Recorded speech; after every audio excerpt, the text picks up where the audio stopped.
ಈ ಸುದೀರ್ಘವಾದಂಥ ರಾಜಕಾರಣದಲ್ಲಿ ಅನೇಕ ವಿಶೇಷಗಳನ್ನು ನೋಡಿದ್ದೇನೆ. ಆದರೆ ಇವತ್ತು ಈ ಸಮಾರಂಭದಲ್ಲಿ ನಾವು ನೋಡ್ತಾ ಇರ್ತಕ್ಕಂಥ ವಿಶೇಷವಾದ ವಿಚಾರ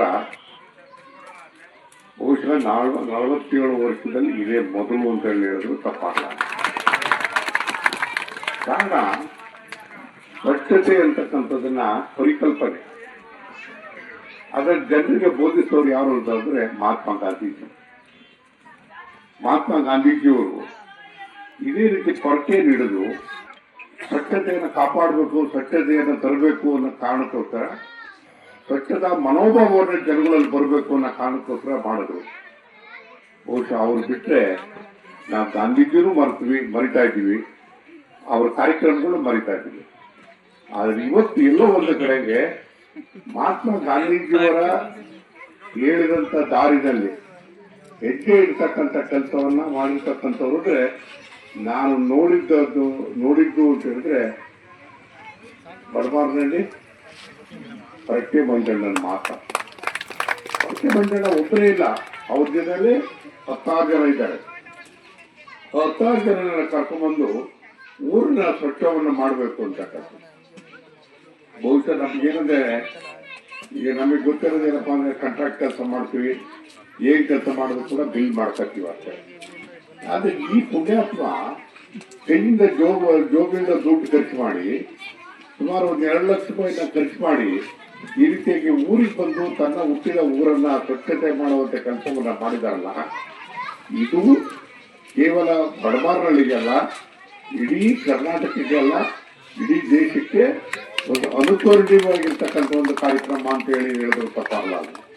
ಇವತ್ತು ಮಹಾತ್ಮ ಗಾಂಧೀಜಿ ಅವರನ್ನ ಮರ್ತಿದ್ದೀವಿ, ಸ್ವಚ್ಛತಾ ಕಾರ್ಯಕ್ರಮವನ್ನು ಮರ್ತಿದ್ದೀವಿ. ಆ ಕಾರ್ಯಕ್ರಮಗಳನ್ನ ಈ ಮಂಜಣ್ಣಂತರು ಒಬ್ಬರಿಂದ ಈ ಕಾರ್ಯಕ್ರಮವನ್ನ ಮತ್ತೆ ಜಾರಿಗೆ ತರಬೇಕಾಗಿದೆ. ಇವತ್ತು ಯಾವುದೇ ವಿಚಾರ ತಗೊಳ್ಳಿ, ನಾವು ಕುಡಿತಕ್ಕಂಥ ನೀರು ಇರ್ಬೋದು, ವಾಸ ಮಾಡ್ತಾ ಇರ್ತಕ್ಕಂಥ ಪ್ರದೇಶ ಇರ್ಬೋದು, ಎಲ್ಲದೂ ಕೂಡ ಸ್ವಚ್ಛತೆ ಆಗಬೇಕಾಗ್ತದೆ. ಸ್ವಚ್ಛತೆ ಇಲ್ಲದೆ ರೋಗ ರುಜಿನಗಳು ಬರ್ತಾ ಇದ್ದಾವೆ. ನಾವು ಒಂದಲ್ಲ ಕಾಯಿಲೆಗೆ ತುತ್ತಾಗ್ತಾ ಇದ್ವಿ, ಒಂದಲ್ಲ ಒಂದು ರೀತಿಯ ತೊಂದರೆಗೆ ಒಳಗಾಗ್ತಾ ಇದ್ವಿ. ನಾವು ಆ ಸ್ವಚ್ಛತೆಯನ್ನು ಕಾಪಾಡಬೇಕಾದಾಗ ನಾನಾ ರೀತಿಯಾದಂಥದ್ದು ಮಂಜಣ್ಣ ಮಾಡಿದ್ದು ಒಂದು ತರವಾದಂಥದ್ದು. ಈ ಬೇರೆ ಬೇರೆ ಊರಿನಲ್ಲಿ ಬೇರೆ ಬೇರೆ ತರ ಸಮಸ್ಯೆಗಳಿರ್ತದೆ. ನಮ್ಮ ಎದುರಿಗೆ ಇರ್ತಕ್ಕಂಥ ಒಂದು ಕೋಟೆ ಯಾವಾಗಿತ್ತು ಅಂತ ಹೇಳಿದ್ರೆ ಇವತ್ತು ಸುಮಾರು 1200 ವರ್ಷಗಳ ಹಿಂದೆ ಕೋಟೆ ಇರ್ತದೆ. ಆ ಕೋಟೆ ಕಟ್ಟಿದವರು ಅಂತ ಯಾರಾದ್ರೂ ಗೊತ್ತಿದ್ಯಾ? ಅವ್ರ ಅಡ್ರೆಸ್ ಏನಾದ್ರು ಗೊತ್ತಿದ್ಯಾ? ಅವ್ರ ಜಾತಿ ಏನಾದ್ರು ಗೊತ್ತಾಗಿದ್ಯಾ? ಅವ್ರು ಏನು ಗೊತ್ತಿಲ್ಲ. ಆದ್ರೆ ಕೋಟೆ ಮಾತ್ರ ಇವತ್ತು ಒಂದು ಕುರುಕಾಗಿ ಉಳಿದಿದೆ. ಬಹುಶಃ ನಾವು ಮನುಷ್ಯರು ಅಷ್ಟೇನೆ, ನಾವೆಲ್ಲರೂ ಇಲ್ಲಿ ಇರ್ತಕ್ಕಂಥವ್ರು ನಾವು ಯಾರು ಕೂಡ ಶಾಶ್ವತವಾಗಿ ಇರೋದಕ್ಕೆ ಸಾಧ್ಯ ಇಲ್ಲ. ನಾವು ಆದಷ್ಟು ಬೇಗ ಆ ಕಾಲಚಕ್ರ ಇದೆಯಲ್ಲ, ಆ ಕಾಲಚಕ್ರದಲ್ಲಿ ನಾವೆಲ್ಲ ಸೇರೋಗ್ತೀವಿ. ನಾವು ಈಗ ಯಾರೇ ಆದ್ರೂ ಕೂಡ, ಈಗ ನನಗೆ 76 ವರ್ಷ, ಮಂಜಣ್ಣಿಗೆ 60 ವರ್ಷ, 66 ವರ್ಷ, ಹೀಗೆ ಎಲ್ಲರಿಗೂ ಒಂದೊಂದು ವಯಸ್ಸಿರ್ತದೆ. ಅದನ್ನ ದಿನ ಕಳೆದಂಗೆ ನಾವು ಹತ್ತಿರಕ್ಕೆ ಪ್ರಕೃತಿಗೆ ಸೇರುವಂತ ಕೆಲಸವನ್ನು ಆಗಿ ಹೋಗ್ತದೆ. ಯಾರು ಕೂಡ ಶಾಶ್ವತವಾಗಿ ಬದುಕೋದಕ್ಕೆ ಸಾಧ್ಯ ಇಲ್ಲ.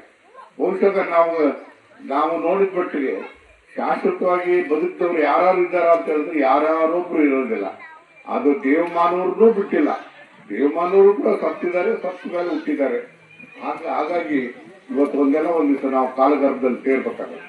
ಸೇರಕ್ಕೆ ಮುಂಚೆ ಏನಾದ್ರು ಒಂದು ಪುಣ್ಯ ಕೆಲಸ, ಸಮಾಜಕ್ಕೆ ಒಳ್ಳೆ ಕೆಲಸ, ಏನಾದ್ರು ಕೊನೆ ಪಕ್ಷ ಅಂತ ಅಂದ್ರೆ ಪರಕೆ ಹಿಡ್ಕೊಂಡ ಊರನ್ನ ಸ್ವಚ್ಛತೆ ಮಾಡಿ, ಅಥವಾ ನೀರನ್ನ ಸ್ವಚ್ಛತೆ ಮಾಡಿ, ಅಥವಾ ಒಂದು ಒಳ್ಳೆ ನೈರ್ಮಲ್ಯ ಇರ್ತಕ್ಕಂಥ ರೀತಿಯಲ್ಲಿ ವಾತಾವರಣವನ್ನು ಮೂಡಿಸಿ, ಕೊನೆ ಪಕ್ಷ ಏನೂ ಇಲ್ಲ ಅಂತ ಹೇಳಿದಾಗ ಯಾರೂ ದ್ವೇಷದಿಂದ ಬದುಕಬಾರ್ದು.